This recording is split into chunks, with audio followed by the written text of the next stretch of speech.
sa French ang flower? Le fleur. Totoo ba yun? Yes, le fleur. Le fleur. Mismo. Ano sa French ang ilong? Lenos. Sandali lang. Parang English lang, ninigal mo le. French.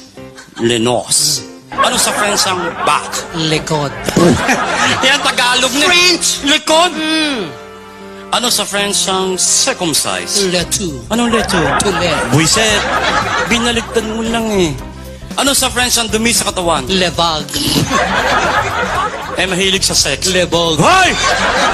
Mga French fries yata yung Eh, buong puro buo. ka kalukuhan. Sa German tayo. Eh, mas lalo ako sa Ayusin mo na. Akong bahala. Ano sa German ang chocolate? Van Houten. Masarap Yes, yan. chunky Fruits, nuts. Kompleto po yan. Van Houten. Yes. Ano sa German ang bakla? Sip-sip Houten. Huwag kang hysterically papaliwanag ko!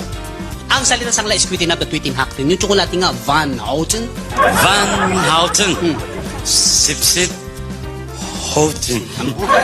German ba yun? German yun. Parang naintindihan nila eh. Abay, nakarating rin ng German, min. Ibig mo sabihin ako lang hindi nakarating ng Germany? Bakit, may passport ba ang baboy? Wala. Abay!